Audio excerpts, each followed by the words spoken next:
সুধী দর্শক, আমাদের শুভেচ্ছা জানবেন আমন্ত্রণ টিভি মেট্রো মেইলের আজকের আয়োজনে। আজকের চিটচ্যাটে আমরা কথা বলবো বর্তমান বাংলাদেশ নিয়ে। আমরা কথা বলবো জুলাই গণ অভ্যুত্থানে নারীর শক্তিকে নিয়ে। যে শক্তি দৃশ্যমান ছিল, সেই শক্তি বর্তমান বাংলাদেশে দৃশ্যমান আছে কিনা এই বিষয়টি নিয়েও কথা বলবো।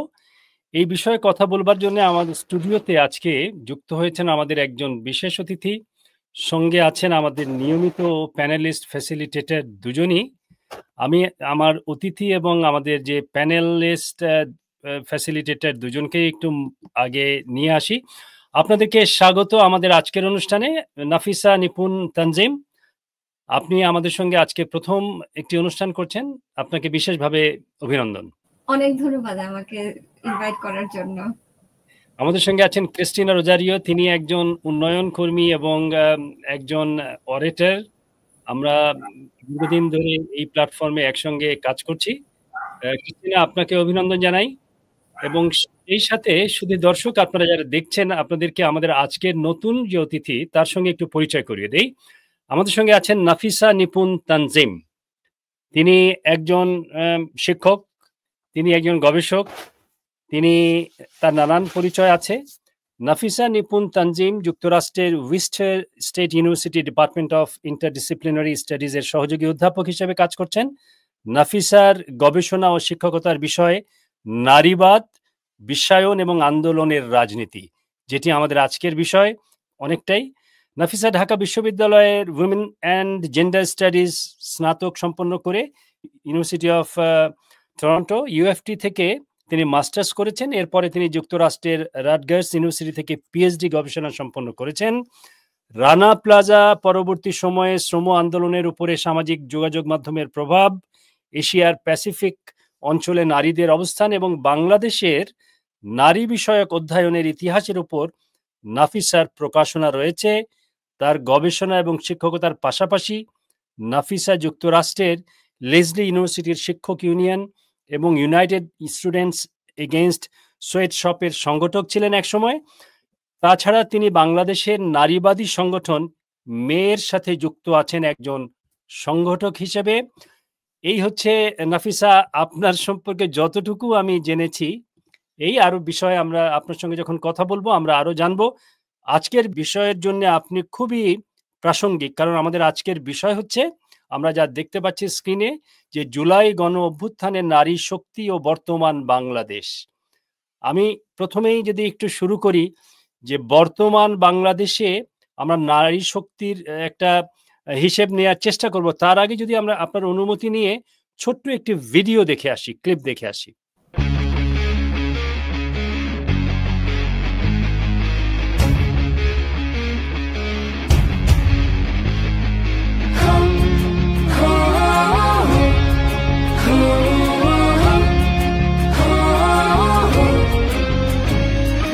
আকাশের মতো বাধাহীন মোরা মোর সঞ্চার বেদুইন, আকাশের মতো বাধাহীন মোরা মোর সঞ্চার বেদুইন, বন্ধনহীন জন্ম স্বাধীন চিত্ত মুক্ত শতদল, মোরা বন্ধনহীন জন্ম স্বাধীন চিত্ত মুক্ত শতদল।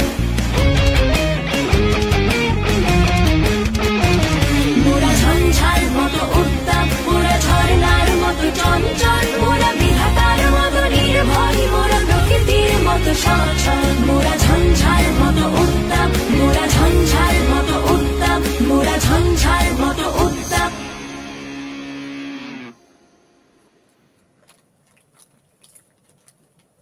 ধন্যবাদ, ধন্যবাদ।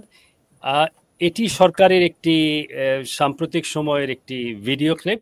এটি আমরা যেখানে দেখলাম যে জুলাই গণ অভ্যুত্থানে যে দৃশ্যমান ছিল নারী শক্তি, শুরু করতে চাই, এই নারী শক্তি কি বর্তমান বাংলাদেশে বর্তমান সময়ে দৃশ্যমান কিনা, আপনার অভিমত? জুলাই আন্দোলনে আমরা নারীদেরকে যেভাবে পার্টিসিপেট করতে দেখেছি, আন্দোলনের পরে আমি বলবো যে লিডারশিপের ক্ষেত্রে, অর্থাৎ যে নতুন দেশে নতুন যে বিভিন্ন ধরনের সংস্কার উদ্যোগ নেওয়া হয়েছে, সেই উদ্যোগগুলোতে আমরা সামনের সারিতে আমরা মেয়েদেরকে ওভাবে দেখছি না। এবং আমি বলবো যে এটা আসলে নতুন কোনো ট্রেন্ড না। দ্বিতীয় বিশ্বযুদ্ধের ইতিহাসের দিকে আমরা যদি তাকাই, ওই যুদ্ধের সময় ইউরোপে আমেরিকায় অনেক মেয়ে ঘরের বাইরে এসেছে, তাদেরকে উৎসাহিত করা হয়েছিল ঘরের বাইরে আসতে, কলকারখানায় কাজ করতে, শিপইয়ার্ডে কাজ করতে, অফিসে কাজ করতে, যাতে করে অর্থনীতি সচল থাকে।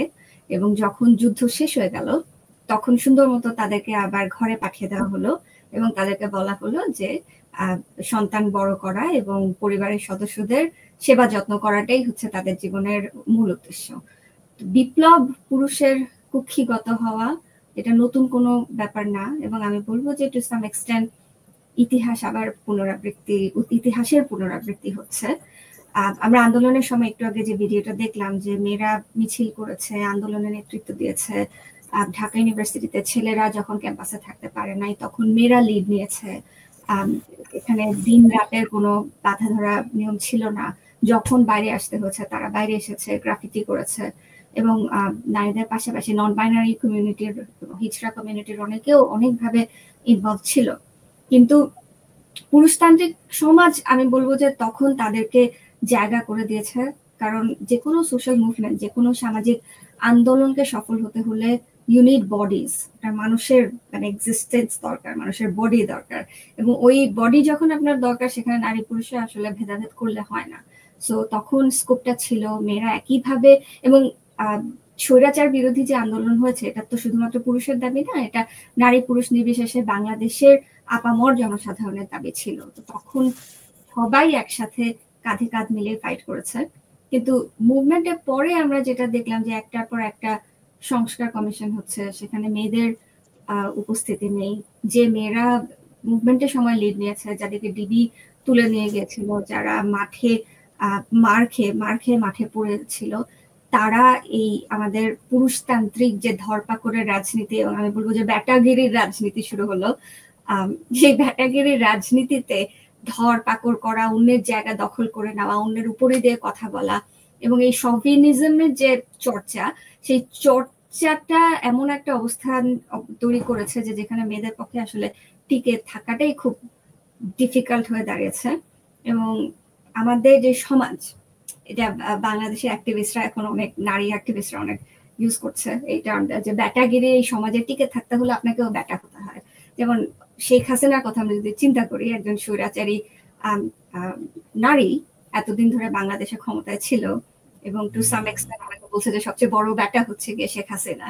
তো এখন আমাদের যেটা দেখা যাচ্ছে যে ব্যাটাগিরির রাজনীতি কিন্তু একটা অথরিটারিয়ান রিজিমের পতন হয়েছে বলেই এই রাজনীতিটা বন্ধ হয়ে যাবে ব্যাপারটা তা না।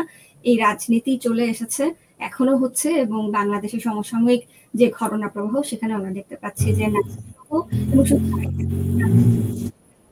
আপনি যদি রিলিজিয়াসলি মাইনরিটাইজ কমিউনিটি দেখেন, আপনি ইন্ডিজিনাস কমিউনিটির অভিজ্ঞতা দেখেন, বাংলাদেশের ট্রান্সকুয়ার নন বাইনারি কমিউনিটির অভিজ্ঞতা দেখেন, আমাদের বাঙালি মুসলিম পুরুষ সেন্ট্রিক একটা অবস্থা হয়ে দাঁড়িয়েছে, এবং আন্দোলন এটা চলমান একটা প্রক্রিয়া। এবং এখন আমরা যেটা দেখতে পাচ্ছি যে বাংলাদেশের বড় বড় নীতি নির্ধারণের ক্ষেত্রে এই সিস বাঙালি মুসলিম পুরুষই সবার, তাদেরকে সেন্টার করে সবকিছু আবর্তিত হচ্ছে, এবং এখানে নারী সহ অন্যান্য যে বিভিন্ন প্রান্তিক জনগোষ্ঠী আছে তাদের উপস্থিতি আমরা দেখতে পাচ্ছি যে অবস্থা খুব একটা ভালো না, একেবারে প্রান্তিক পর্যায়ে তাদের উপস্থিতি। সুতরাং আপনি বলছেন যে বর্তমান বাংলাদেশে এই নারী শক্তি দৃশ্যমান নয়, কেনর উত্তরটা আপনি খানিকটা দিয়েছেন, এবং এই কেন বলতে যে আপনি বলেছেন যে পুরুষরা আন্দোলন কুক্ষিগত করেছে, ইতিহাসও তাই বলে, কুক্ষিগত করেছে।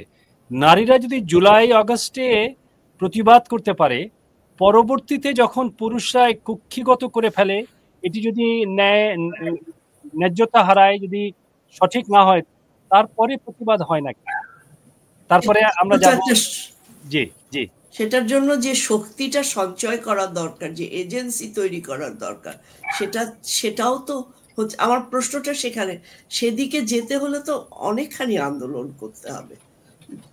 হ্যাঁ, আপনার প্রশ্নের উত্তর আমি যদি দেই যে মেয়েরা কেন নেই, কারণ আন্দোলনটা ছিল অথরিটারিয়ান গভর্নমেন্টকে উৎখাত করার জন্য। আন্দোলনটা কিন্তু নারীদের অধিকার রক্ষার জন্য ছিল না, প্রান্তিক জনগোষ্ঠীর অধিকার প্রতিষ্ঠার জন্য ছিল না। যদিও আন্দোলনের নাম ছিল বৈষম্য বিরোধী আন্দোলন, আপনি যদি আন্দোলনের সময়ে দেখেন, আমি বলবো যে তখন বৈষম্যের যে ধারণা, এটা নিয়ে কিন্তু অনেক কনফিউজিং এবং টু সাম এক্সটেন্ট প্রবলেম্যাটিক কনসেপচুয়ালাইজেশন ছিল। কারণ কোটা বিরোধী আন্দোলনটা ইভেন্চুয়ালি যখন বৈষম্য বিরোধী আন্দোলনের রূপ নিল, আমি বলবো যে আন্দোলনের সময়ে কোনটা বৈষম্য এবং কোনটা অ্যাফার্মেটিভ অ্যাকশন এটা নিয়েই যে অনেক কনফিউশন ছিল। নারী কোটা যখন বিলুপ্ত করা হলো তখন বৈষম্য বিরোধী আন্দোলনের অনেক নারী নেত্রী সহ পুরুষ নারী নির্বিশেষে অনেকেই এবং বেশিরভাগ মানুষই তখন বলেছে যে নারী কোটা বিলুপ্ত করাই ঠিক আছে, কারণ ঢাকা ইউনিভার্সিটি বা ঢাকার ইউনিভার্সিটি মেয়েরা এম্পাওয়ার, তাদের নারী কোটার দরকার নেই। কিন্তু যেটা ভীষণভাবে ভুলে যায় যে আমাদের দেশের বিসিএস ক্যাডার সার্ভিস যদি বলেন, বিসিএস দিয়ে যে জবগুলোতে ঢুকবেন সেখানে নারীদের অবস্থা একেবারেই প্রান্তিক পর্যায়ে, এবং গ্রামাঞ্চলের নারী যারা মফস্বল থেকে আসছে তাদের অবস্থা শহুরে নারীদের সাথে কম্পেয়ার করা যায় না। একইভাবে আমরা যখন দেখলাম যে আদিবাসীদের কোটা 5% থেকে 1% হয়ে গেল, তখনও কিন্তু বাঙালি যারা আন্দোলনের সামনের সারিতে ছিলেন তাদের মধ্যেও কিন্তু তেমন কোনো কনসার্ন দেখা গেল না। সো আমি যেটা বলবো যে এখন যে আমরা প্রশ্ন করছি যে মেয়েরা কেন সামনে নাই, আই থিঙ্ক আমরা যদি পিছনে তাকাই, এই আন্দোলনটা তো কোনো নারী অধিকার সেন্ট্রিক কোনো আন্দোলন ছিল না, যদিও ছিল বৈষম্য বিরোধী আন্দোলন। এটার মূল লক্ষ্য ছিল শেখ হাসিনার একটা ফ্যাসিস্ট, একটা অথরিটারিয়ান রেজিমকে উৎখাত করা। এটার আন্দোলনের কিন্তু উদ্দেশ্য ছিল না যে আমরা একেবারে সমাজ কালকে থেকে একেবারে সোশ্যাল জাস্টিস এস্টাবলিশড হবে, আদিবাসীদের রাইটস থাকবে, রিলিজিয়াস মাইনরিটি যারা আছে তাদের রাইট থাকবে, ডিসেবিলিটি যাদের আছে তাদের জন্য দেশটা খুব সুন্দর হয়ে যাবে। গোলটা কিন্তু অনেকেই এরকম প্রত্যাশা করেন যে এই সরকার চলে গেছে, এখন সবকিছু আমরা যে স্বপ্নের মতন করে আমরা পাবো। এটি জি, আমার মনে হয় ক্রিস্টিনা রোজারিও আপনার নিঃসন্দেহে নাফিসার কাছে হয়তো আরো কিছু জানবার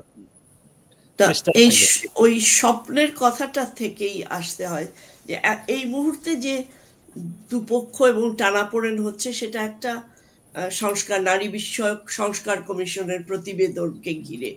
তো সেই প্রতিবেদনের ভেতরে কি আছে এটা যদি একটু মানে আমরা তো পুরোটা জানতেও পারিনি, যেটুকু জেনেছি তার মধ্যেই দেখা যাচ্ছে যে অনেক মানুষের দাঁত নখ বেরিয়ে গেছে।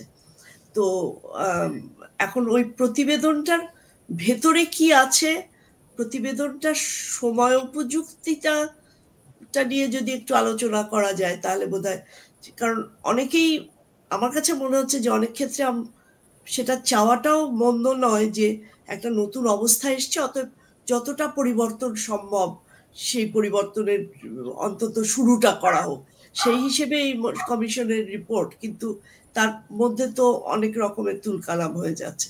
আপনি যদি একটু এই কমিশনের ভেতরে কি আছে, এই প্রতিবেদনের ভেতরে, এবং হঠাৎ করে এত বেশি এটা নিয়ে তোলপাড় হচ্ছে কেন?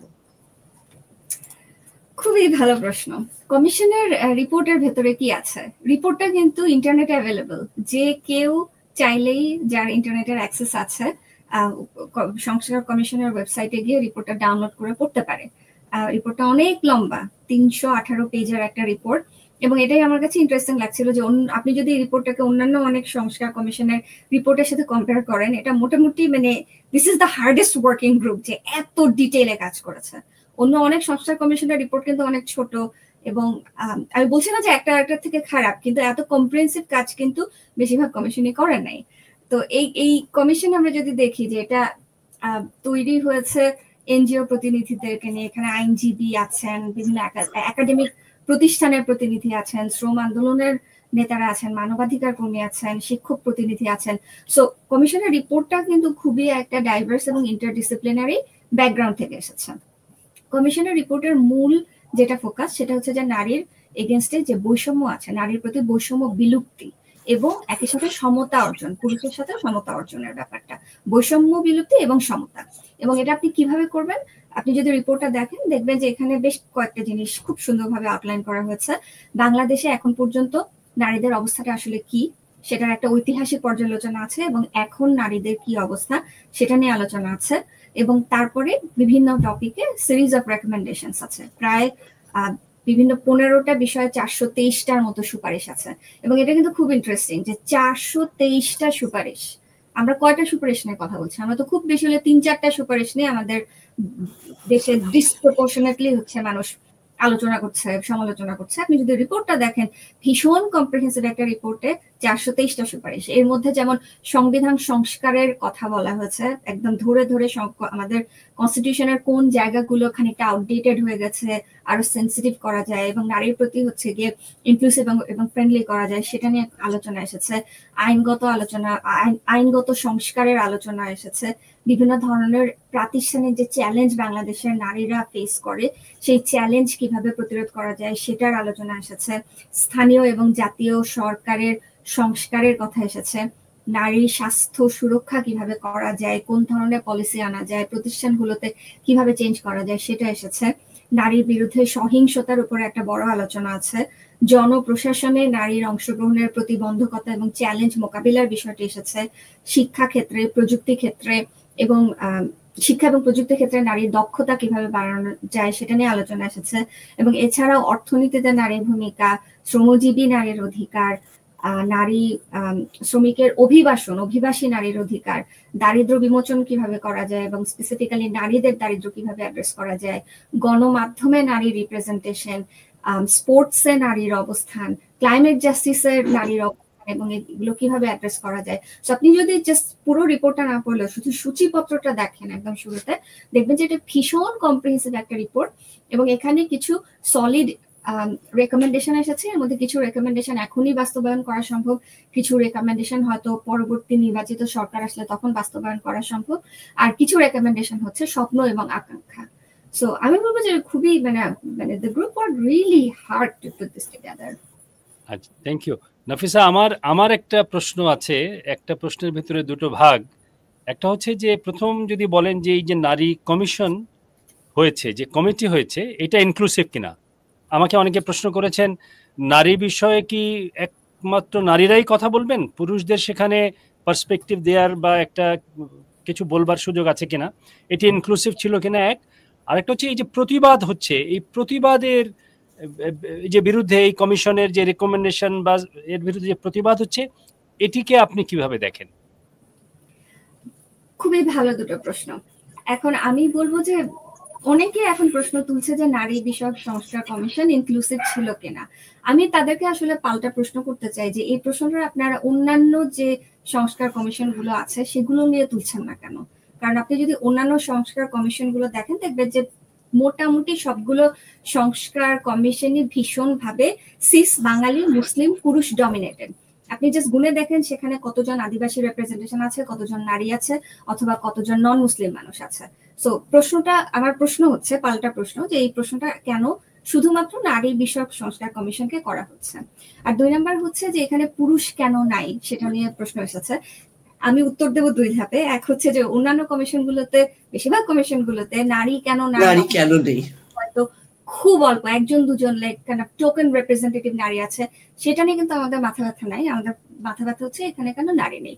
আর 2 নাম্বার হচ্ছে যে কোনো কমিশনই পারফেক্ট না, এই কমিশনও পারফেক্ট না, কিন্তু দ্য থিং ইজ অ্যাটলিস্ট যারা এখানে এসেছেন তারা কিন্তু নারীবাদ নিয়ে তাদের অনেক পড়াশোনা আছে, নারী অধিকার নিয়ে তাদের অনেক দিনের কাজের অর্গানাইজিং এর এক্সপিরিয়েন্স আছে। এবং এখানে কিন্তু নারী পুরুষ ব্যাপার না। যেমন হাইকোর্টের যে রিট করা হয়েছে সেখানে আইনজীবীরা বলছেন যে নারী সংস্কার কমিশনে রিলিজিয়াস স্কলার নাই কেন, সংবিধান বিশেষজ্ঞ নাই কেন। এখন কথা হচ্ছে যে রিলিজিয়াস স্কলার বা সংবিধান বিশেষজ্ঞ যাকেই আনুক না কেন, আপনার আসলে নারী বিষয়ক অধ্যয়নে আপনার ব্যাকগ্রাউন্ড কি, আপনার নারী আন্দোলনের সাথে জড়িত থাকা ব্যাকগ্রাউন্ড কি। আপনি যদি নারী অধিকার নিয়ে কাজ না করেন, নারী আন্দোলনের সাথে যদি আপনার কোনো কাজ না থাকে, জেন্ডার জাস্টিস নিয়ে যদি আপনার এক্সপার্টিস না থাকে, তাহলে তো শুধুমাত্র একটা সার্টেন আইডেন্টিটি হোল্ড করলে এখানে কোনো কমিশনের মানে সংস্কার কমিশনই তো আসলে তার থাকার কথা না। You have to have certain kind of expertise and experience to be able to serve on that commission.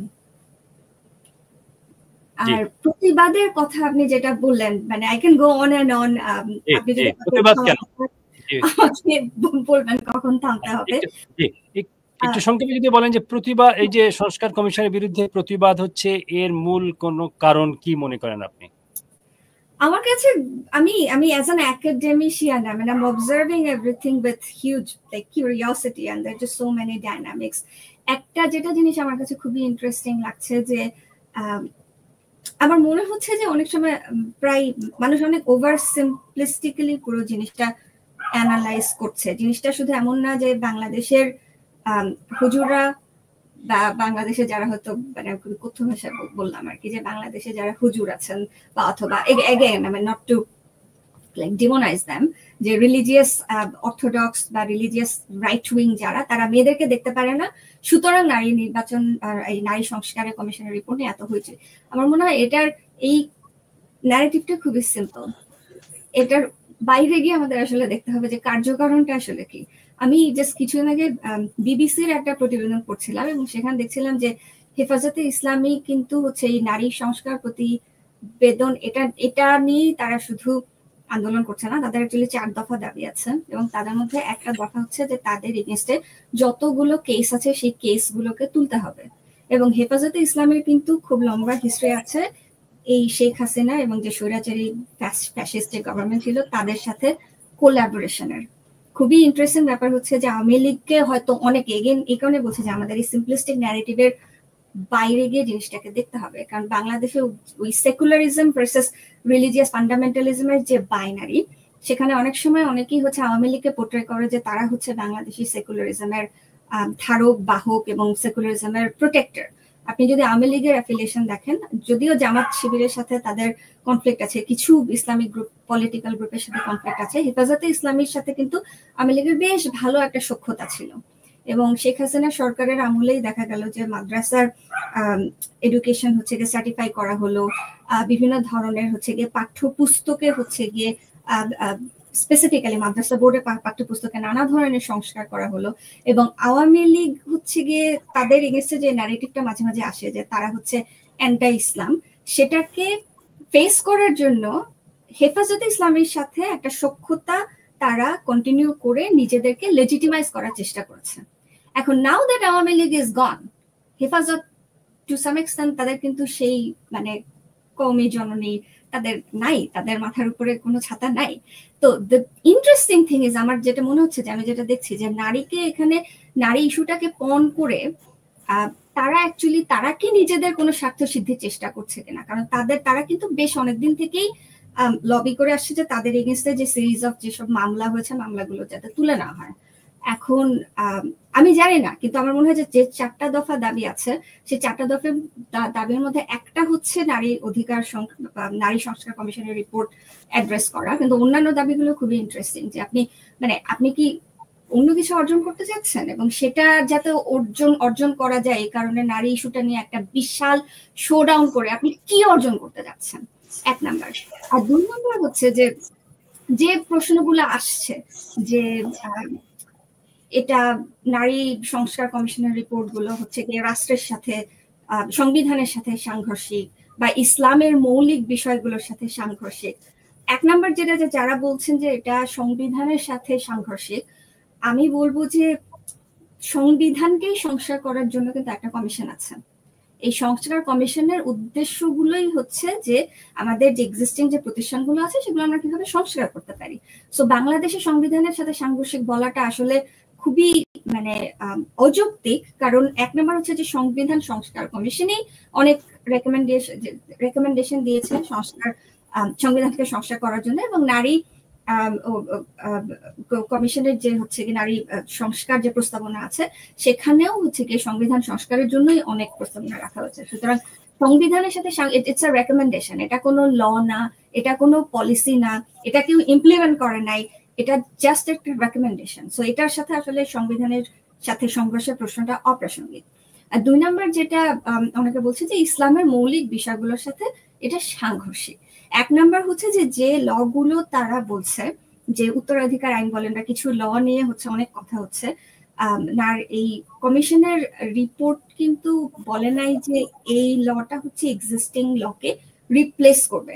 তারা বারবার বলেছে যে এটা হচ্ছে একটা ঐচ্ছিক অ্যাডিশন, একটা প্যারালাল সিভিল ল থাকবে, যাদের ইচ্ছা তারা এই ল এর আন্ডারে ইনহেরিটেন্স বলেন বা অন্যান্য যে জিনিসগুলো আছে আমাদের পার্সোনাল ল এর যে ব্যাপারগুলো সেগুলো তারা একটা সিভিল এক্সারসাইজ করতে পারবে, আন্ডারে তারা এক্সারসাইজ করতে পারবে। 1 নাম্বার হচ্ছে তারা কোনো কিছু রিপ্লেস করার প্রস্তাবনা দেয় নাই, তারা ঐচ্ছিক একটা জিনিস অ্যাড করতে চেয়েছে। আর 2 নাম্বার হচ্ছে যারা বলছেন যে ইসলামের মৌলিক বিষয়ের সাথে সাংঘর্ষিক, এবং বাংলাদেশের রাষ্ট্রধর্ম ইসলাম, সুতরাং এখানে ইসলামের এগেনস্টে বা কোরআনের এগেনস্টে কোনো কিছু করা যাবে না। এখানে একটা খুবই প্রবলেম্যাটিক জিনিস হচ্ছে, সেটা হচ্ছে যে রাষ্ট্রকে একটা ব্যক্তি সত্তা দিয়ে দেওয়া হচ্ছে, অ্যাজ ইফ রাষ্ট্র হচ্ছে একটা পার্সন। রাষ্ট্র কিন্তু কোনো ব্যক্তি না, রাষ্ট্র হচ্ছে একটা সিস্টেম, রাষ্ট্র হচ্ছে একটা মেকানিজম। যে মানুষ না, যে কোনো ব্যক্তি না, তার তো জাতি, ধর্ম, বর্ণ এই ধরনের আইডেন্টিটি থাকার কোনো প্রশ্নই আসে না। সুতরাং একটা রাষ্ট্রকে আমরা কিভাবে একটা ধর্ম দিই? একটা রাষ্ট্র হিন্দু রাষ্ট্র, মুসলিম রাষ্ট্র, বৌদ্ধ রাষ্ট্র, খ্রিস্টান রাষ্ট্র কিছু হতে পারে না, কারণ রাষ্ট্র হচ্ছে ইটস আ মেকানিজম। রাষ্ট্রে বিভিন্ন ধরনের মানুষ আছে। বাংলাদেশে তো শুধুমাত্র মুসলিমরা নাই, এখানে আর অন্যান্য ধর্মেরও মানুষ আছে। সুতরাং কোনো একটা স্পেসিফিক ধর্মের রিকমেন্ডেশন অনুযায়ী আশা করা যে রাষ্ট্র অপারেট করবে, সেটা খুবই অযৌক্তিক। আর 2 নম্বর হচ্ছে, মুসলিমরাও কোনো হোমোজেনিয়াস কমিউনিটি না। আপনি জাস্ট হচ্ছে বিভিন্ন ধরনের যে লিগাল ট্র্যাডিশন গুলো আছেন, হানাফির সাথে মালিকির মিল নাই, মালিকি ট্র্যাডিশনের সাথে শাফি ট্র্যাডিশনের মিল নাই। সো মুসলিমদের মধ্যেও যে অনেক ধারার চিন্তা ভাবনা আছে, সেটা কিন্তু এই যে আমরা যদি আশা করি যে স্পেসিফিক কোনো কোরআন এবং হাদিসের একটা নির্দিষ্ট ইন্টারপ্রিটেশন অনুযায়ী রাষ্ট্র অপারেট করবে, সেটা অযৌক্তিক। কারণ মুসলিমদের মধ্যেই কিন্তু অনেক ধরনের পার্থক্য আছে এবং এই ধরনের ব্যাপারগুলোতে অনেক ডিবেট আছে, ডিসকাশন আছে। আপনি যদি বিভিন্ন মুসলিম মেজরিটি কান্ট্রির দিকে তাকান, যেমন টার্কিতেই হচ্ছে গিয়ে লিগাল ইকুয়ালিটি আছে, টিউনিশিয়াতে লিগাল ইকুয়ালিটি নিয়ে অনেক কাজ হচ্ছে। আপনি কাজাকস্তান বা সেন্ট্রাল এশিয়ার দেশগুলোর দিকে যদি তাকান, এসব দেশে লিগাল ইকুয়ালিটি আছে। আলবেনিয়া বলেন, কোসোভো বলেন, বসনিয়া হার্জেগোভিনা, এরকম অনেকগুলো মুসলিম মেজরিটি দেশেই কিন্তু হচ্ছে গিয়ে লিগাল ইকুয়ালিটি আছে। সো এমন না যে মুসলিম দেশ হলেই হচ্ছে গিয়ে মানে এই ল গুলো সংস্কার করা যাবে না, অনেক দেশই সংস্কার করেছে এবং কোরআন এবং হাদিসেও ইন্টারপ্রিটেশনের অনেক স্কোপ আছে।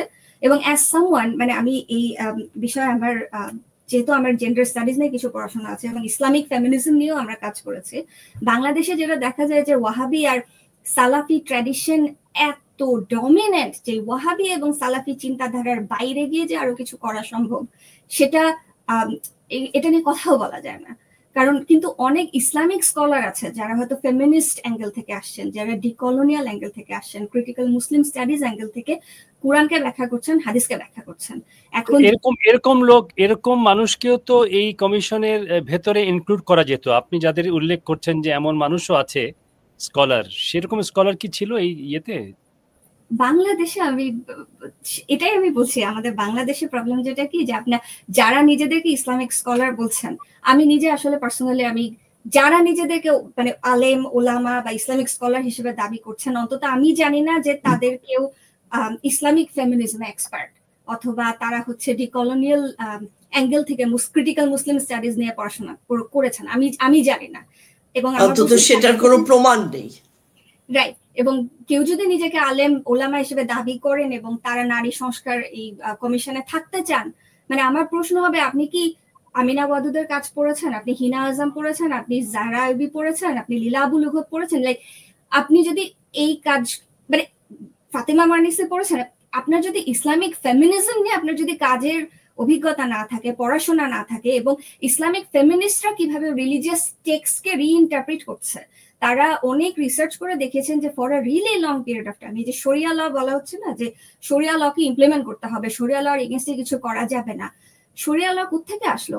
শরিয়া ল আর কুরআন তো এক জিনিস না। কারণ প্রফেট মুহাম্মদ মারা যাওয়ার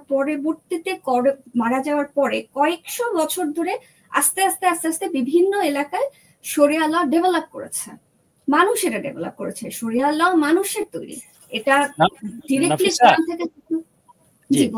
আপনি যে বিষয়গুলো বলছেন, এই ব্যাখ্যাটা বা রেফারেন্স গুলো কি এই রিপোর্টে আছে কিনা, বা রিপোর্টের সঙ্গে যারা যুক্ত কমিশন মেম্বার তাদের ধারণায় ছিল কিনা বা আছে কিনা? আমার মনে হয় যে আমি রিপোর্টে এই রেফারেন্স গুলো আমি দেখিনি, বাট একই সাথে আমার মনে হয় যে রিপোর্টের কাজ তো রেফারেন্স দেওয়া না, রিপোর্ট তো একটা একাডেমিক কোনো বই না। আমি নিজে একাডেমিশিয়ান, আমার কাজ হচ্ছে পড়া এবং অ্যানালাইজ করা, দ্যাটস হোয়াট আই ডু। রিপোর্টটা তো কোনো এমন না যে বাংলাদেশে হচ্ছে গিয়ে কেন ইসলামিক ফেমিনিস্ট অ্যাঙ্গেল থেকে চিন্তা করে আমরা কেন প্রপার্টিতে ইকুয়াল রাইটস আনতে পারি না। কমিশনের উদ্দেশ্য তো এটা না, কমিশনের উদ্দেশ্য ছিল রিকমেন্ডেশন দেওয়া, তারা তাদের রিকমেন্ডেশন দিয়েছে। আপনার যদি রিকমেন্ডেশন পছন্দ না হয়, আপনি আলোচনা হতে পারে, ডিবেট হতে পারে, ডিসকাশন হতে পারে, আপনি কথা বলেন, লেখেন। আমরাও এখানে আমরা একসাথে হচ্ছি এটা নিয়ে কথা বলার জন্য, কিন্তু যেভাবে অ্যাটাক করা হচ্ছে, যেভাবে আইনি টুল ব্যবহার করে কমিশনের মেম্বারদেরকে আক্রমণের মানে তাদেরকে পুরো ইজি টার্গেট বানিয়ে ফেলা হচ্ছে, এগুলো নন ফেস। আমি জানি না বাংলাদেশে তারা আসলে কি পরিমাণ থ্রেটের মধ্যে আছেন, মানে ভয়াবহ থ্রেটেনিং একটা সিচুয়েশন, বড় বড় শোডাউনের মানে হুমকি দেওয়া হচ্ছে।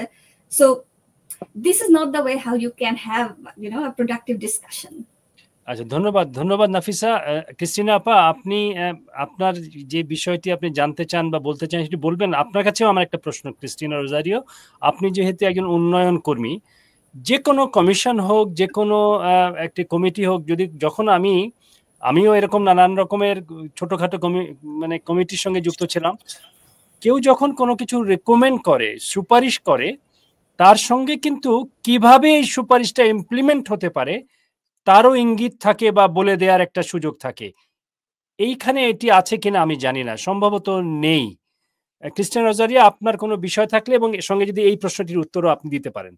না, এই কমিশনটা পুরো আমি পড়িনি, তবে কিছু কিছু জায়গায় যে রেফারেন্স গুলো আছে সেখানে কিন্তু সঠিক, যেমন সংসদে নারীর অবস্থান এবং তাদের সংখ্যা, সেখানে কিন্তু সংখ্যাও বলে দেয়া হয়েছে, মানে রেকমেন্ড করা হয়েছে।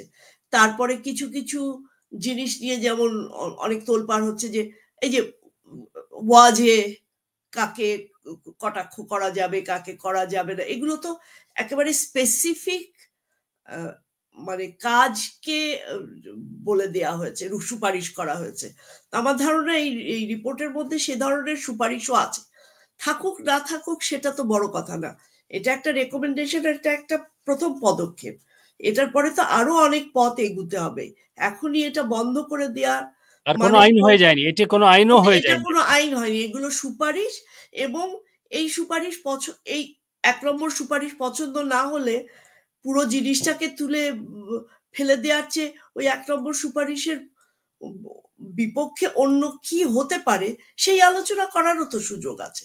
আচ্ছা, এই সুপারিশ পছন্দ হয়নি, কেউ বসে আলোচনা করতে পারে যে এটার বদলে এই ধরনের কার্যক্রম করা যায়। কিন্তু আন্দোলন করে পুরো জিনিসটাকে বন্ধ করে দেয়া যেন এটা একটা মানে ওই উইচ হান্টিং এর মতো, তো এটা তো গণতন্ত্রের পথে হাঁটা নয়। এবং সেইখানেই তো হচ্ছে যে আমরা অনেক আশা করে একটা বৈষম্য বিরোধী চেতনা থেকে একটা পরিবর্তন এসছে, এবং যেহেতু এত বড় জগদ্দল পাথর সরে আমরা একটা খোলা জায়গা পাচ্ছে, মানুষ নিঃশ্বাস নিতে পারছে, আশাও তো সেরকমই হবে যে কতগুলো মৌলিক পরিবর্তন হোক। তো সেই মৌলিক পরিবর্তনের দিকে হাঁটা হচ্ছে কি হচ্ছে না, আপনার কি মনে হয় নাফিসা? নাফিসা, আপনার এই প্রশ্নের উত্তর দেওয়ার আগে আপনি প্রশ্নটি মনে রাখুন, আমরা যদি একটু ছোট্ট করে 30 সেকেন্ডের একটি বিজ্ঞাপন বিরতি নিয়ে ফিরে আসি।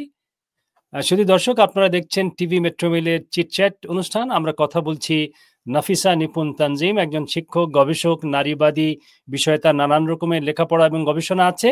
আমরা আবার ফিরে আসব বাংলাদেশ প্রসঙ্গ নিয়ে, জুলাই গণঅভ্যুত্থানের নারী শক্তির বিষয় নিয়ে।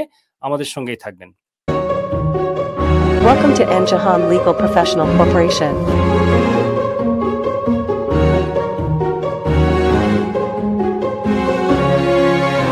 At N Jahan Legal Professional Corporation, we take the time to understand your concerns and find the best possible path going forward.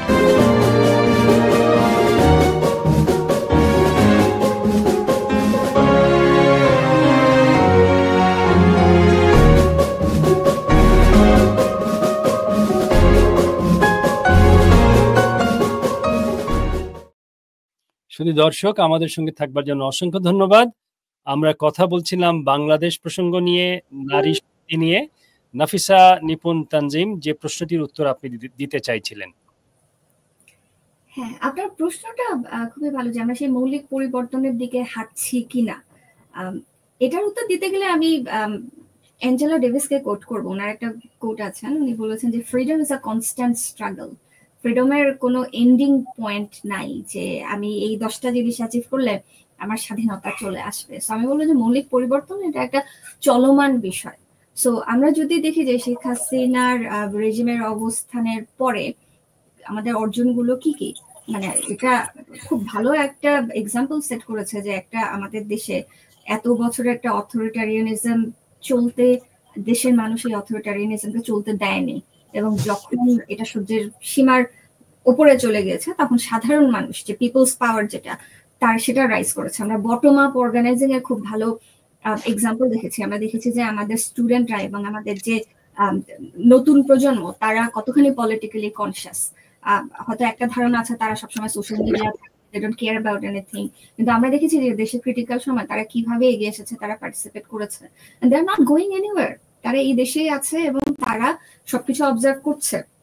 সংস্কারের উদ্যোগ নেওয়া হচ্ছে এখন, এটাই কিন্তু আমরা যে সংস্কারের উদ্যোগটা নেওয়া হচ্ছে, আমি এখানে বলবো যে নারী অধিকার কমিশনের কিন্তু রিপোর্টে এরকম একটা কথা বলা হয়েছে যে তারা কিন্তু আশাও করছে না যে তারা যে এতগুলো সুপারিশ দিয়েছে সবকিছু বাস্তবায়িত হবে, কিন্তু তারা বলেছে যে এখানে স্বপ্ন এবং আকাঙ্ক্ষার একটা বিষয় আছে, এবং তারা আশা করছিলেন যে এই সুপারিশগুলো মানুষকে নাড়া দেবে, ভাবাবে, তর্ক বিতর্ক সৃষ্টি করবে। একদম এক্সাক্ট এটাই কিন্তু বলা আছে যে নাড়া দেবে, ভাবাবে এবং তর্ক বিতর্ক সৃষ্টি করবে।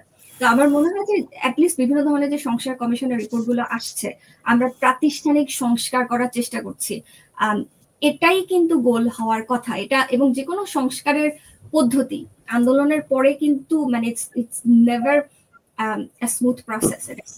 ঐতিহাসিকভাবে যদি দেখেন যে আরব স্প্রিং এর পরে বা যে কোনো মুভমেন্টের পরের সময়টা কিন্তু বেশ বন্ধুর এবং মানে বিভিন্ন ধরনের মানে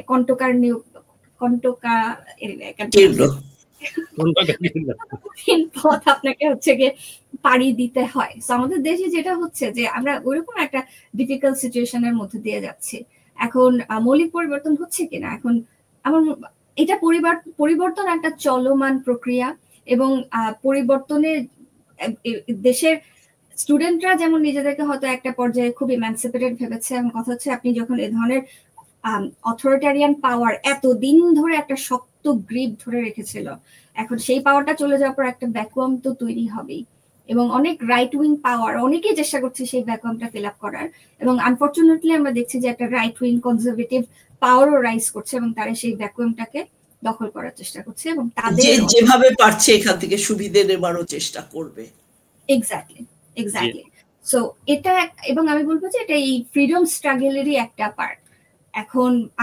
এখন মবক্রেসি হচ্ছে, আমরা মাইনরিটাইজ কমিউনিটির এগেনস্টে যে আদিবাসীদের এগেনস্টে যে হামলা, সিরিজ অফ হামলা, এটা তো এমন না যে অথরিটারিয়ানিজম চলে গেল আর আমাদের দেশে যে বেঙ্গলি সেটেলার কলোনিয়ালিজম, আমাদের আর্মি স্পেসিফিক্যালি এবং বাঙালি সেটেলাররা আদিবাসীদের উপরে যেভাবে নির্যাতন আগেও চালিয়েছিল এখনো চালাচ্ছে।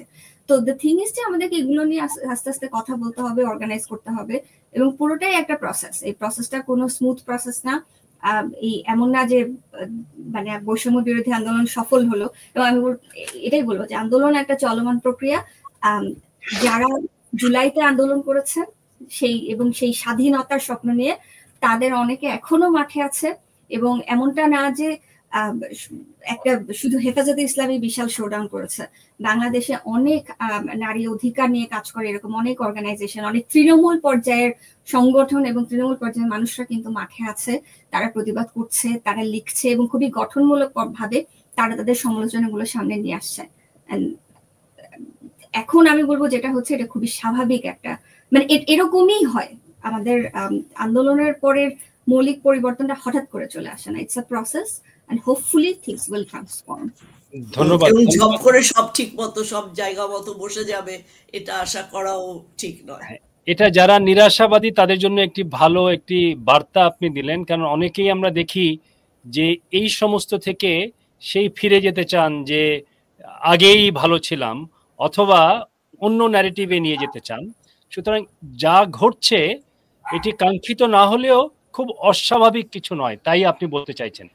আপনাকে জি নাফিসা, আপনাকে একটা প্রশ্ন আছে, তার সঙ্গে আরেকটা প্রশ্ন লেজ জুড়ে দিতে চাই। সেটি হচ্ছে যে আপনি বলেছেন আমরাও জানি আমাদের দেশে জাতি বর্ণ গোষ্ঠী নানানভাবে নানান গোষ্ঠীর ভিতরে বৈষম্য আছে, তারা বৈষম্যের শিকার যেভাবে আছে, দীর্ঘদিনের এটি একটি চর্চা, এই চর্চা, এবং আপনি বলেছেন এটি চলমান একটি বিষয়। সুতরাং এই চর্চা তো হঠাৎ করে একদিনে সব ঠিক হয়ে যাবে না। আপনি কি আশার কিছু দেখেন এই জুলাই গণ অভ্যুত্থানের পরে? এটি যে বৈষম্যগুলো আছে এটি আইডেন্টিফাইড হয়েছে, এগুলো নিয়ে ভবিষ্যতে এই বৈষম্য হয় দূর হয়ে যাবে, না হয় কমে আসবে, এটি এক। সেই সঙ্গে যদি বলেন আমরা যেটুকু আলোচনা করেছি এই অল্প সময়ে, যে কোনো ধর্মভিত্তিক দলই কি নারীর অগ্রগতি, নারী স্বাধীনতার বিপক্ষে কাজ করে? খুব চমৎকার কিছু প্রশ্ন, যে আমাদের আশার কিছু আছে কিনা জুলাই বিপ্লবের পরে। আমি বলবো যে সবচেয়ে আশার যেটা, যে বাংলাদেশের মানুষ দেখিয়ে দিয়েছে যে for a really long time যদি একটা অপ্রেসিভ পাওয়ার যদি ডমিনেট করতে থাকে মানুষকে, বাংলাদেশের মানুষ মুখ বুঝে সহ্য করার মতো একটা কমিউনিটি না, দে উইল ফাইট ব্যাক।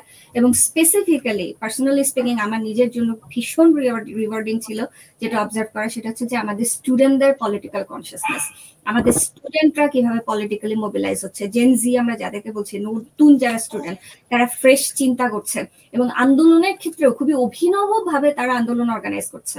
এবং এখানে আমরা বলছি যে আমরা যে আন্দোলনের মাস্টার মাইন্ড কারা ছিল, অথবা আন্দোলনের যেসব লিডারকে আমরা সামনে এনে আমরা আইকন বানাচ্ছি, দেশ কিন্তু অথরিটারিয়ান রিজিমকে তারা উৎখাত করে নাই, তাদেরকে উৎখাত করেছে যে স্টুডেন্ট গুলা, তাদেরকে আমরা কখনো সামনে দেখি না। প্রাইভেট স্টুডেন্ট, পাবলিক ইউনিভার্সিটির পাশাপাশি প্রাইভেট ইউনিভার্সিটির যেসব স্টুডেন্ট মাঠে নেমেছে, মার খেয়েছে, মারা গিয়েছে, তাদেরকে আমরা এখন সামনে দেখি না, কিন্তু তারা আমাদেরকে দেখেছে ট্রিমেন্ডাস পোটেনশিয়াল। এবং এটা আমাকে আশা দেয় যে সামনেও যদি এরকম মানে আমরা বড় কোনো ক্রাইসিসের মধ্যে যাই, আমাদের ইয়াং জেনারেশন তারা তাদের হোমওয়ার্ক ঠিকই করছে, তারা ভীষণভাবে পলিটিক্যালি কনসিয়াস, তারা ভীষণ রকম ক্রিয়েটিভ, তারা যে আধুনিক যে টেকনোলজি আছে, যে সোশ্যাল মিডিয়া থেকে শুরু করে, মানে এগুলোকে খুব ক্রিয়েটিভ ভাবে ইউজ করে তারা বটম আপ গ্রাস রুট অর্গানাইজিং করতে পারে।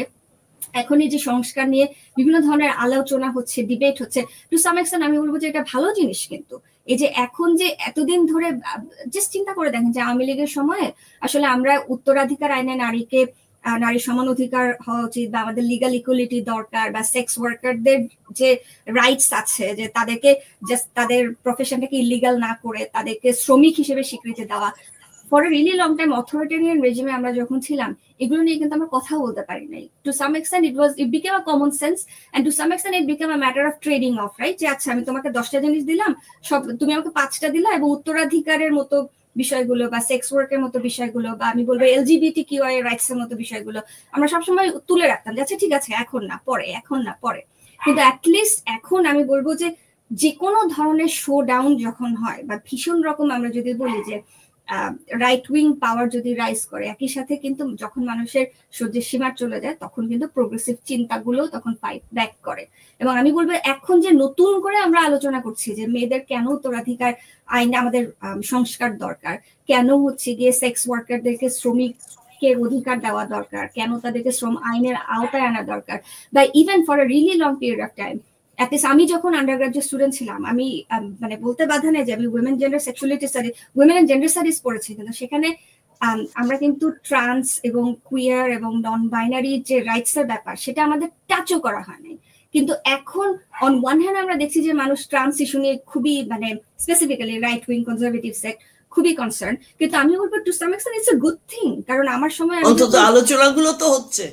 এক্স্যাক্টলি, মানে তখন তো হচ্ছে ডোন্ট টাচ ডোন্ট টেল, সবাই হচ্ছে ক্লসেটের ভিতরে থাকো, কথা বলা যাবে না, কিন্তু এখন তো এটা সামনে আসছে, আমরা আলোচনা করছি, ডিবেট করছি। এবং এই কারণে আমি বলবো যে আমাদের যেটা আমাকে আশা দেয় যে এই ডিবেট গুলো হতে হবে। এখন আমরা যে ফ্রিডমের পথে আগাবো, এই freedom is a constant struggle. আজকে যে শোডাউন গুলো হচ্ছে এবং এটার প্রতিবাদে যে রিয়াকশন গুলো আসছে, যে অর্গানাইজিং হচ্ছে, এটাই ফ্রিডমের প্রসেস। এই ফ্রিডমের প্রসেসটা অত্যন্ত পেইনফুল। ফ্রিডমের দিক অ্যাচিভ করার যে অভিজ্ঞতা, এখানে অনেক রক্তক্ষরণ হবে, অনেক স্ট্রাগল হবে, কিন্তু এভাবেই আমাদেরকে এগিয়ে যেতে হবে। আর ধর্মভিত্তিক দল মানেই নারী বিদ্বেষী, এটা তো মানে ব্রডলি স্কেচ করা খুব কঠিন, বাট আমি যেটা বলবো যে ধর্মভিত্তিক দল, আবার প্রশ্ন হচ্ছে যে যারা ধর্ম নিয়ে বা যে কোনো রিলিজিয়াস পলিটিক্যাল আইডিওলজি বেস করে তারা হয়তো পলিটিক্স করছেন, মানে তারা তাদের ধর্মটাই কি আসলে ভালো করে তারা পড়েছেন? ধর্ম তো কোনো সেটিং স্টোন না, ধর্ম ইটস এন ইভলভিং কনসেপ্ট। যেমন যুক্তরাষ্ট্রে মুসলিম ফর প্রোগ্রেসিভ ভ্যালুজ বলে একটা গ্রুপ আছে, এবং তারা কিন্তু ভীষণভাবে কাজ করছে যে স্পেসিফিক্যালি এই যে উত্তরাধিকার আইন সংস্কার থেকে শুরু করে আমরা ট্র্যাডিশনালি যেগুলোকে আমরা ধর্মের নামে হচ্ছে গিয়ে আমরা লেজিটিমাইজ করি, নারীর প্রতি ডিসক্রিমিনেশন বা LGBTQIA+ কমিউনিটির প্রতি ডিসক্রিমিনেশন, মুসলিম ফর প্রোগ্রেসিভ ভ্যালুজের মতো অর্গানাইজেশন গুলো কিন্তু তারা একদম রিলিজিয়াস টেক্সট থেকে পড়াশোনা করে সেখান থেকে রেফারেন্স দিয়ে তারা বিভিন্ন ধরনের ইন্টারপ্রিটেশন, কারণ religion two some extent religious text it's open for interpretation. যদি ইন্টারপ্রিটেশন না হতো তাহলে যারা ইসলামিক স্কলার কোরআন হাদিসের পর ওটা ওখানেই শেষ হয়ে যেত, ইজমার কোনো স্কোপ থাকতো না, কিয়াসের কোনো স্কোপ থাকতো না। এবং যারা তখন নিয়মগুলা তৈরি করেছেন তারা ভালো করেই জানতেন যে এই নিয়মগুলো আসলে সমাজ পরিবর্তন হবে এবং পরিবর্তিত সমাজের সাথে খাপ খাইয়ে নেওয়ার জন্য এই নিয়ম কানুন গুলোতেও চেঞ্জ আনতে হবে। এখন আপনার প্রশ্নে আমি যদি ফিরে যাই, যে এই যে ধর্মভিত্তিক দল তারা কি পরিবর্তনের ব্যাপারটা বুঝেন? যেমন অনেক ইসলামিক স্কলার কিন্তু এই যে স্পেসিফিক্যালি প্রপার্টি আইন নিয়ে কথা বলতে গিয়ে বলেছেন যে সময়ে লটা করা হয়েছে সেটার এথিক্স ছিল হচ্ছে ইকুইটি, আর মেয়েদেরকে একটু বেশি হচ্ছে গিয়ে জাস্ট একটা অপশন দেওয়া, কারণ তখন মেয়েরা কিছুই পেত না এবং আমরা যে সময়ের কথা বলছি মেয়েদের অবস্থা ভীষণ খারাপ ছিল। সো ওই সময়ে হয়তো তাকে অর্ধেকটা সম্পত্তির অধিকার দেওয়াটা ওই সময়ের পার্সপেক্টিভে অনেক প্রোগ্রেসিভ ছিল, কিন্তু তার মানে কিন্তু এটা না যে আপনার ওখানে আটকায় থাকতে হবে। এবং অনেক দেশ এবং এগুলো নিয়ে কাজ করেছে অনেক রিলিজিয়াস স্কলার দেখেছে যে ইকুইটির ধারণাটাকে আপনি যদি যে কোনো ধর্মের, এটা শুধু ইসলাম না, যে কোনো ধর্মের মূলনীতি হিসেবে ধরেন, সেখানে কিন্তু আসলে নারীকে লিগাল ইকুয়ালিটি দেওয়া, LGBTQIA+ কমিউনিটিকে হচ্ছে গিয়ে মানে সমর্থন দেওয়া, এবং মানে যে জিনিসগুলোকে আমরা জাস্ট ধর্মের নাম দিয়ে আমরা বলি যে এটা নিয়ে আমরা কথা বলবো না, সেই সবকিছু নিয়ে কিন্তু আসলে কথা বলার স্কোপ আছে। আনফরচুনেটলি বাংলাদেশে যেটা দেখা যায় যে বেশিরভাগ রিলিজিয়ান বেসড পলিটিক্যাল গ্রুপগুলি ধর্মের এই ইন্টারপ্রিটেশনের ব্যাপারে একেবারেই ওপেন না, এবং আমি বলবো যে তাদের পড়াশোনা খুবই কম, তাদের জ্ঞানের জায়গাটা ভীষণ সংকুচিত, এবং তারা ওয়াহাবি এবং সালাফি ফিলোসফি দিয়ে এমনভাবে তারা মানে ইনফ্লুয়েন্স যে সেখানে এটার বাইরে যে ক্রিটিক্যাল মুসলিম স্টাডিজ এর বিশাল বড় একটা ইগালিটারিয়ান একটা ফিল্ড আছে, এটা নিয়ে যে কাজ হচ্ছে। আপনি ধর্ম নিয়ে রাজনীতি করেন, কিন্তু কথা হচ্ছে যে আপনার ধর্মকে আপনি টুল করে আপনি অন্য কমিউনিটিকে কেন আপনি অপ্রেস করবেন? আপনার ধর্মটাকে এখানে রিলিজিয়াস সুপ্রিমেসি কেন কাজ করবে যে আমার ধর্মটাই শুড বি এভরিওয়ানস হচ্ছে রিলিজিয়ান, আমার ধর্মে যা বলেছে সেটা সবাইকে মানতে হবে, জিনিসটা এমন কেন হবে?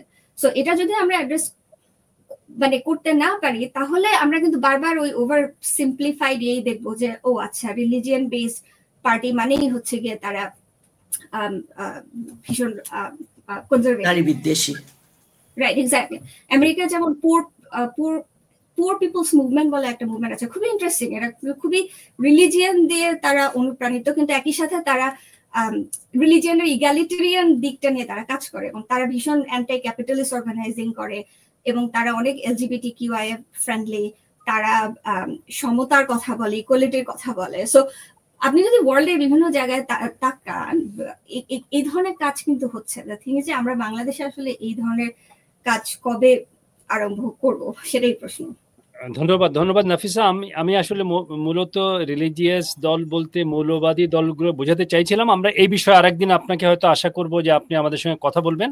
আমার একটি শেষ প্রসঙ্গ আছে, কিন্তু সেটির আগে আমি ক্রিস্টিনা রোজারিও আপনার যদি কিছু বলবার থাকে। আপনি বারবারই বলছেন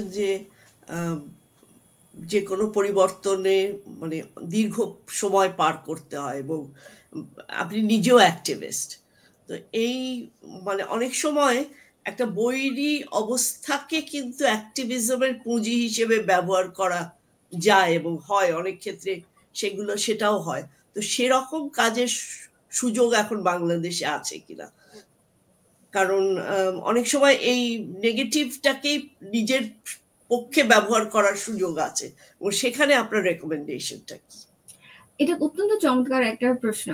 আপনার প্রশ্নটাই আমাকে অরুন্ধতী রায়ের একটা কোট মনে করিয়ে দিচ্ছে, যে উনি কোভিড-19 নিয়ে কথা বলতে গিয়ে উনি এরকম বলেছিলেন যে প্যান্ডেমিক হচ্ছে একটা পোর্টাল। প্যান্ডেমিকের মতো একটা ভয়াবহ ক্রাইসিস যখন আসলো, এই ক্রাইসিসটাকে ব্যবহার করে হয়তো আপনার হোল কমিউনিটি ধ্বংস হয়ে যেতে পারে, আবার এই ক্রাইসিসের সিচুয়েশনেই কিন্তু আপনি এমন কিছু উদ্যোগ নিতে পারেন যেটা আসলে খুবই ট্রান্সফরমেটিভ। যে হয়েছেও তো তাই, রাইট, এক্স্যাক্টলি রাইট। মানে কানাডায় আপনার যেহেতু বেস, বা আমি এখন ইউএসএ তে কাজ করি, যে এখানে লাইক ইউনিভার্সাল হেলথ কেয়ারের মতো ব্যাপার, বা আমরা যদি হচ্ছে গিয়ে মানে ইনকাম ইকুয়ালিটি নিয়ে কেন কাজ করা উচিত, এই প্রশ্নগুলো কিন্তু প্যান্ডেমিকের সময় বারবার এসেছে। তো আমি বলবো যে বাংলাদেশের কনটেক্সটে আমি বলবো যে টু সাম এক্সটেন্ট আমরা কিন্তু একটা ওই পোর্টালের মতো একটা জিনিসের মধ্য দিয়ে যাচ্ছি। একটা বিশাল আন্দোলন এখানে হচ্ছে, আপরাইজিং হচ্ছে, অথরিটারিয়ান সরকার চলে গিয়েছে, আমাদের পুরো সোসাইটি একটা ট্রান্সফরমেশনের মধ্যে দিয়ে যাচ্ছে। এবং এই ট্রান্সফরমেশনের প্রসেসটা, ক্রিস্টিনা আপার কথা যদি ফেরত যায়, যে এটা খুবই পেইনফুল একটা process, but at the same time আমি যেটা বলবো যে অ্যাটলিস্ট আওয়ামী লীগের সময়ে এই, আমি দেশের বাইরে আছি, আমার টু সাম এক্সটেন্ট অনেক প্রিভিলেজ আছে, বাট আমার সবাই তিনজন এখানে কিন্তু আমরা সবাই দেশের বাইরে, কিন্তু আমাদের দেশ আমাদের সঙ্গে আছে সব সময়। Right, sure. কিন্তু এটাও সত্যি কথা যে আমি আমেরিকায় বসে শেখ হাসিনার সময় শেখ হাসিনাকে ক্রিটিসাইজ করা আমার পক্ষে যত সহজ ছিল, বাংলাদেশে আমার যেসব অ্যাক্টিভিস্ট বন্ধু বাংলাদেশে বসে কাজ করছিলেন তাদের জন্য কিন্তু এটা এত সহজ ছিল না। এখন কিন্তু যেটা দেখা যায় যে যারা কাজ করছেন, এই যে ক্রিটিসিজম গুলো আসছে, সমালোচনা গুলো আসছে সোশ্যাল মিডিয়াতে, আমার প্রচুর বন্ধু, আমার যারা অ্যাক্টিভিস্ট বন্ধু আছেন, এই যে এখন এই সংস্কার কমিশনের ডিবেট নিয়ে তারা তাদের মতামত শেয়ার করছেন, আলোচনা হচ্ছে, মানুষ রাস্তায় নামছে। This is the change we are looking for. এবং ক্রিস্টিনা আপার কথা যদি বলি, আমরা যদি এই স্পিরিটটা মোবিলাইজ করতে পারি, বাধা তো আসবেই। এবং সংস্কার কমিশনের রিপোর্টে এটাই বলা হয়েছে যে মানুষ তর্ক বিতর্ক করুক, এবং তর্ক বিতর্ক যদি না হয় তাহলে আসলে কিভাবে অপিনিয়ন তৈরি হবে। কারণ এটা মাথায় রাখতে হবে যে আপনি যখনই কারোর সাথে তর্ক বিতর্ক করেন, ব্যাপারটা কিন্তু আমি তর্কে জিতে গেলাম কিনা তা না। বেশিরভাগ ক্ষেত্রে at the end of the day it's not about winning an argument, but also যারা এই তর্ক বিতর্ককে অবজার্ভ করছে, বাংলাদেশের একটা বড় অংশ, এবং আমি বলবো স্পেশালি নতুন জেনারেশন, তাদের কিন্তু অপিনিয়ন এখনো তৈরি হয় নাই। তারা এই মিডিয়াতে ডিবেট গুলো দেখছে, তারা হয়তো সোশ্যাল মিডিয়াতে ডিবেট গুলো দেখছে, তারা পলিটিক্যাল ঘটনা প্রবাহ চোখের সামনে তারা অবজার্ভ করছে, এবং তারা কিন্তু তাদের অপিনিয়ন তৈরি করছে। আমরা হয়তো এখন তাদেরকে দেখছি না, কিন্তু একটা সময় কিন্তু এরাই সামনে আসবে এবং এরাই দেশের পলিসি তৈরি করবে, এরাই দেশের লিড নেবে। So it's really important to engage in debates and discussions. এবং এটাই আমি বলবো যে জাস্ট তর্কে জিতলাম অথবা হচ্ছে গিয়ে রিপোর্টটা রাখতে পারলাম, আমি দ্যাটস নট দ্য এন্ড। রিপোর্টকে কেন্দ্র করে যে ডিসকোর্সটা তৈরি হচ্ছে, যে আমি actually I am very happy যে পিপল স্টার্টেড টকিং অ্যাবাউট হচ্ছে মানে লিগাল ইকুয়ালিটি। এটা তো ফর আ লং টাইম আমরা এটা নিয়ে কথাই বলি নাই। এবং আপনি বলছেন যে রিপোর্টের ভেতরেও আছে যে এই রিপোর্টের একটি লক্ষ্য উদ্দেশ্য হচ্ছে যে তর্ক বিতর্ক কমিউনিটির ভেতরে একটি ভাইব্রেন্ট ডিসকাশনের পরিবেশ তৈরি হওয়া, সেটি হচ্ছে।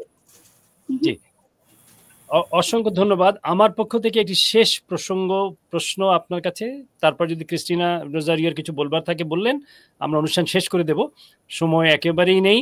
আমার কাছে আপনি যেহেতু একজন শিক্ষক, আপনার গবেষণার একটি অন্যতম বিষয় হচ্ছে নারীবাদ। এই নারীবাদ নিয়ে বা নারী বিষয়ক কথাবার্তা বলতে যে, বিশেষ করে নারীবাদ বিষয়টি বলতে যে আমরা প্রায়ই অনেকে বলি নারীবাদীরা সবসময় ধর্ম বিদ্বেষী কথাবার্তা বলেন। এই বিষয়ে আপনার একটু মন্তব্য শুনে আমার পক্ষ থেকে শেষ করব আজকের অনুষ্ঠান। ধন্যবাদ। হ্যাঁ, খুবই ভালো প্রশ্ন। এখন আমাকে যদি জিজ্ঞেস করেন নারীবাদকে আমি কিভাবে ডিফাইন করি, নারীবাদের খুব ওভার সিম্পলিফাইড একটা ডেফিনেশন আপনি সবসময় দেখবেন যে নারী এবং পুরুষের সমতাই হচ্ছে গিয়ে নারীবাদ। কিন্তু আমি বলবো, এবং এটা শুধু এটা আমার বানানো ডেফিনেশন না, এটা হচ্ছে গিয়ে বছরের পর বছর ধরে নারী আন্দোলনে যারা কাজ করেছেন তাদের অভিজ্ঞতা থেকে উঠে আসা যে ব্যাপার, যে আমরা যখন নারীবাদের কথা বলি, নারীবাদ হচ্ছে একটা intersectional conceptualization of social justice and intersectional movement। বাংলায় যদি বলি যে আমি নারী, এটাই কিন্তু আমার একমাত্র পরিচিতি না। আমি নিজে একজন নারী, আমি একটা নির্দিষ্ট বয়সের নারী, আমি বাংলা এবং ইংরেজি বলতে পারি, আমি বাংলাদেশে বড় হয়েছি, আমি আমেরিকায় আমার একটা সার্টেন কাইন্ড অফ স্ট্যাটাস আছে, আমার হয়তো একটা রিলিজিয়াস আইডেন্টিটি আছে, আমার এথনিক আইডেন্টিটি আছে, আমি একজন এবল বডিড মানুষ। এই সব কিছু মিলেই কিন্তু আমার নারী হিসেবে যে অভিজ্ঞতা সেটা শেপড হয়। সো আমরা কিন্তু নারীবাদ নিয়ে কথা বলবো, কিন্তু আমরা আদিবাসীদের নিয়ে কথা বলবো না, আমরা রিলিজিয়াস মাইনরিটিদেরকে নিয়ে কথা বলবো না, আমরা ডিসেবিলিটি নিয়ে কথা বলবো না, এটা হয় না। সো আমার কাছে নারীবাদ, এবং এটা শুধু আমার কাছে না, এখন অনেক ইন্টারসেকশনাল অর্গানাইজিং হচ্ছে, এখানে বিভিন্ন ধরনের যে হচ্ছে গিয়ে এই ওয়েস্টার্ন হোয়াইট লিবারাল ফেমিনিজমের বাইরে এসে হচ্ছে ফেমিনিজমকে মানুষ যখন ডিফাইন করছে, তখন তারা বলছে যে নারীবাদ ওভারঅল এটা একটা সোশ্যাল জাস্টিস অধিকারের আন্দোলন, এটা অধিকারের একটা কনসেপচুয়ালাইজেশন এবং আন্দোলন, এবং আমাদের যে এটা শুধুমাত্র ব্যক্তির পরিবর্তন, আমি আপনার সমান হলাম আর তাতে সবকিছু ঠিক হয়ে গেল, ব্যাপারটা এমন না। আমাদেরকে সিস্টেম গুলো চ্যালেঞ্জ করতে হবে, কারণ পেট্রিয়ার্কি একটা সিস্টেম, ক্যাপিটালিজম একটা সিস্টেম, কলোনিয়ালিজম একটা সিস্টেম, নিওলিবারালিজম একটা সিস্টেম। আমরা এই সিস্টেম গুলোকে যদি আমরা চ্যালেঞ্জ করতে না পারি তাহলে আসলে সমতার কোয়েশ্চেনটা ইররিলেভেন্ট। আর পরের যে প্রশ্নটা আপনি করেছেন যে নারীবাদ কি ধর্ম বিদ্বেষী কিনা, এখন আমি যেটা বলবো যে এটাই আমাদের প্রবলেম হয় কি আমাদের সোসাইটিতে, এবং আসলে এটা আসলে আরেকদিনের আলোচনা। আমরা খুব দ্রুত হচ্ছে বাইনারি তৈরি করি, একদিকে আমরা সেকুলারিজমকে রাখি এবং অন্যদিকে আমরা ফান্ডামেন্টালিজমকে রাখি, এবং এখানে আমরা নারীবাদকে আমরা সেকুলারিজমের বক্সে ফেলি, আর রিলিজিয়াস যারা হয়তো বা নারীবাদী না তাদেরকে আমরা ফান্ডামেন্টালিজমের বক্সে ফেলে দিলাম।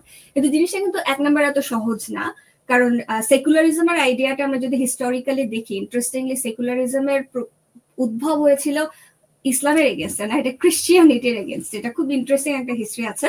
কিন্তু এখনকার ওয়ার্ল্ডে দেখা যায় যে আমরা যখনই সেকুলারিজমের কথা বলি, to some extent it becomes a matter of হচ্ছে ফাইটিং এগেনস্ট হচ্ছে ইসলামিক ফান্ডামেন্টালিজম, কিন্তু ব্যাপারটা তার থেকেও অনেক বেশি কমপ্লিকেটেড।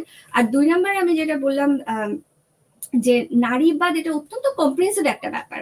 আই থিঙ্ক এখানে আমাদের বাংলাদেশে আসলে টু সাম এক্সটেন্ট নিজেদেরকেও প্রশ্ন করার একটা স্কোপ আছে যে মানুষ কেন এরকম একটা ধারণা পেলো যে নারীবাদ মানেই ধর্মবিদ্বেষী।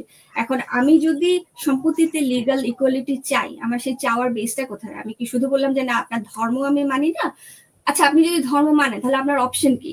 সেখানে হয়তো বিভিন্ন ধরনের ঐচ্ছিক, যে এখন সংস্কার কমিশন যেটা প্রপোজ করেছে যে হয়তো আপনি ইচ্ছা হলে আপনি চুজ করতে পারবেন, বা আমি একটু আগে লম্বা আলোচনা যেটা করলাম যে ইনফ্যাক্ট ধর্মের ভেতর থেকেও কিন্তু লিগাল ইকুয়ালিটি স্ট্যাবলিশ করার খুবই স্ট্যাবলিশড হচ্ছে একটা স্ট্যান্ড পয়েন্ট আছে। সো ধর্মকে সবসময় নারীবাদের এগেনস্টে কেন দাঁড় করাতে হবে?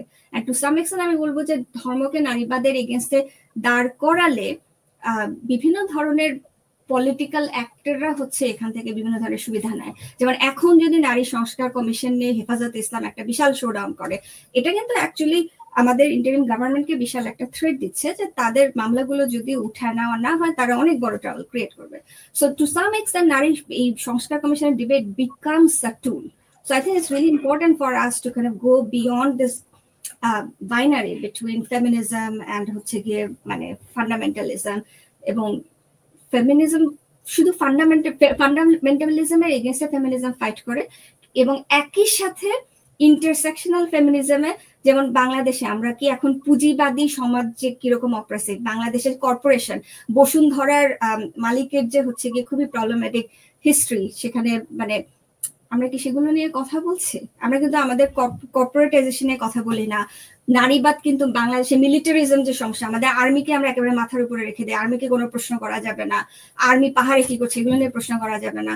নারীবাদ কিন্তু বলে যে আমাদেরকে পুরো সিস্টেমকে অ্যাড্রেস করতে হবে, তার মানে ফান্ডামেন্টালিজমকে অ্যাড্রেস করতে হবে, আমাদের মিলিটারাইজেশনকে অ্যাড্রেস করতে হবে, আমাদের কর্পোরেট যে বড় বড় হচ্ছে গিয়ে কোম্পানি আছে এবং তারা যেভাবে সরকারকে কন্ট্রোল করে সেটাকে অ্যাড্রেস করতে হবে, এবং ওভারঅল ব্রড সিস্টেমিক চেঞ্জ আনতে হবে। সো আই থিঙ্ক আমার মনে হয় এডুকেটেডদের আমাদের আসলে বড় একটা রোল আছে মানুষকে জানানো যে নারীবাদ আসলে কি করতে চায় সেটা। আমরা এই নারীবাদ নিয়ে আমরা হয়তো পরবর্তীতে আপনার সঙ্গে আরেকটি অনুষ্ঠান আলোচনা করব।